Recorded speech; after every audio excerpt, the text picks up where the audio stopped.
విషయం ఏంటంటే వీళ్ళిద్దరికి గురు శిష్యులు అని పేరుంది. అక్కడ చంద్రబాబు, ఇక్కడ రేవంత్ రెడ్డి. ఇప్పుడు అక్కడ చంద్రబాబు కూడా వచ్చినాడు కాబట్టి ఇక్కడ ఎఫెక్ట్ ఉండొచ్చు తెలంగాణలో. ఎందుకంటే వాళ్ళు కూడా కమిటీలు వేసి ఇక్కడ ఏదో మళ్ళీ దానికి పార్టీకో ప్రెసిడెంట్ని పెట్టి ఇక్కడ మళ్ళీ దానికి ఊపిర్లు ఊదాలని చూస్తున్నారనే వార్తలు బాగా వింటున్నాము. వీళ్ళు మాట్లాడుకుంటున్నారని. ఈ విధంగా ఎఫెక్ట్ ఉండబోద్ది. మళ్ళీ టీడీపీ పార్టీ ఇక్కడ పురుడు పోసుకుంటుందా? ఒకవేళ మళ్ళీ చంద్రబాబు నాయుడు ఇక్కడ వేలు పెడితే తెలంగాణ ప్రజలు ఏ విధంగా రియాక్ట్ అయ్యే అవకాశం? సహించరు. తెలంగాణ ప్రాంతం అంటే ఒక సెంటిమెంట్, ఇవన్నీ మాటలు ఎందుకంటే ఎందుకు తెచ్చుకున్నారో తెలంగాణది కూడా నడుస్తుంది కదా. మళ్ళీ ఇందులో తన ఇంపాక్ట్ ఉంటే ఎట్లుండబోతుంది తన వేలో కాలు పెడితే? చూడండి, ఇప్పుడు రేవంత్ రెడ్డి ఆయన రాజకీయ చరిత్ర, ఆయన ఎన్నికల యూనో ఇది ప్రకటనలు లేకుంటే ప్రచారాలు లేకుంటే హామీలు అన్నీ చూసాను. నేను ఒకటే అడుగుతా, లోక్సభ ఎన్నికల తర్వాత మొదటిసారి మీడియా ప్రజలతో మాట్లాడాను. సరే, చాలాసేపు మాట్లాడాను. మీరు గురు శిష్యులు లేకుంటే ఇంకేదో సమకాలికులు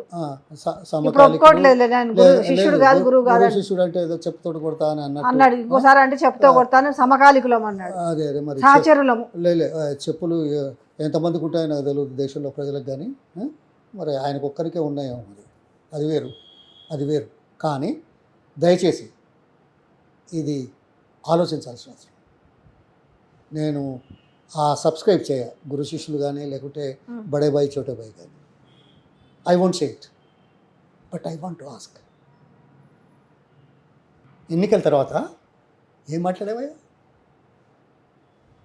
8 మంది బీజేపీ ఎంపీలను ఈ రాష్ట్రంలో రావడానికి అవకాశం కల్పించిన నీ చరిత్ర, నీ 5 మాసాల పరిపాలన, నీ మీద రెఫరెండం కదా, నీకు వ్యతిరేకం కదా, 4 నుంచి 8 ఓకే వచ్చింది. ఏం మాట్లాడావు?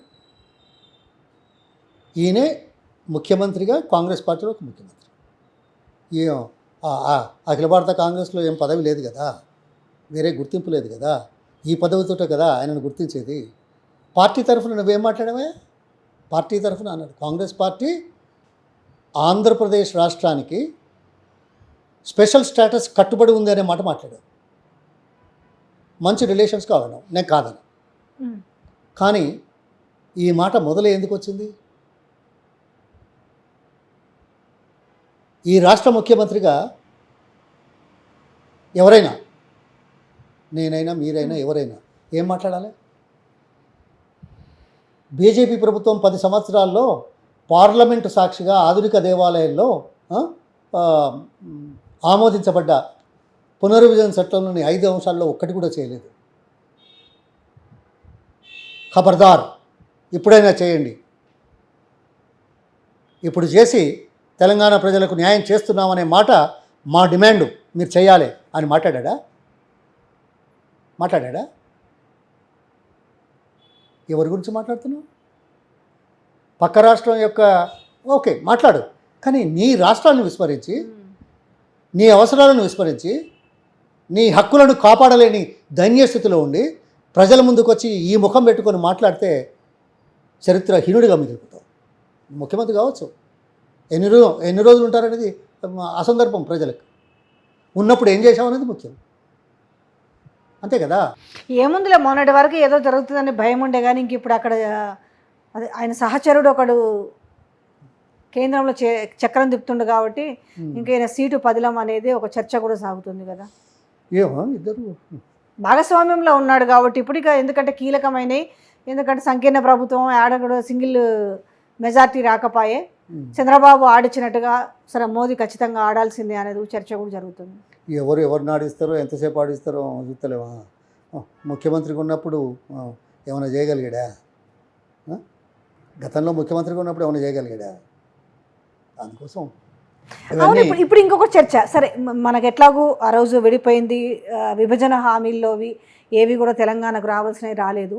అయితే ఇప్పుడు ఆయన భాగస్వామ్యంలో ఉన్నాడు. ఆయన ఆ రోజు 22 మంది ఎంపీలు ఉండి జగన్మోహన్ రెడ్డి తేలేకపోయిండు. ఇప్పుడు ఆయనతో ఉన్నాడు కదా, ఇప్పుడు తీసుకొచ్చే అవకాశం ఉందా? పోనీ ఇది పక్కన పెట్టిన ఇప్పుడు స్పెషల్ స్టేటస్ వచ్చే అవకాశం ఉందా ఏపీలో? ఇక ఉందా అంటే టైం విల్ డిసైడ్. వీళ్ళు అడుగుతారు, డిమాండ్ చేస్తారు. సో ఈ డిమాండ్ ఎంతవరకు, ఇప్పటివరకు ఎందుకు చేయలేదు, ఇప్పుడు చేయాల్సిన అవసరమైంది, చేయకపోతే జరిగేది ఏంది, చేస్తే వచ్చే లాభం ఏందో చూసుకుంటాడు ఆయన. అంటే అంతే ఇది కదా? టెక్నికల్కి సంబంధించిన అంశాల భాగంగా పక్కన పెట్టారు అనుకోవచ్చా, లేదంటే ఎందుకు అనే విషయంలో పక్కన పెట్టారు? ఏంది స్పెషల్ స్టేటస్? అంటే ఇక్కడ ప్రాబ్లం ఏంటంటే అప్పుడున్న ప్రభుత్వం ఈ చట్టాన్ని తీసుకొచ్చింది. ఏ ప్రభుత్వం అధికారంలో ఉన్నా ఆ ప్రభుత్వ ఉద్దేశాలు, ప్రతిపాదనలు పాస్ అవుతాయి కదా, కాదనిలేం కదా. ఆ? ఈ పేరు వాళ్ళకి ఎందుకు రావాలా? ఇప్పుడు ఈ చీనాల్లో మార్పులు ఎందుకు చేస్తున్నారు? ఈ పేరు ఉండకూడదు. లేకుంటే ఈ పరీక్షలో ఉద్యమం గురించి ప్రశ్నలు ఎందుకు లేవు?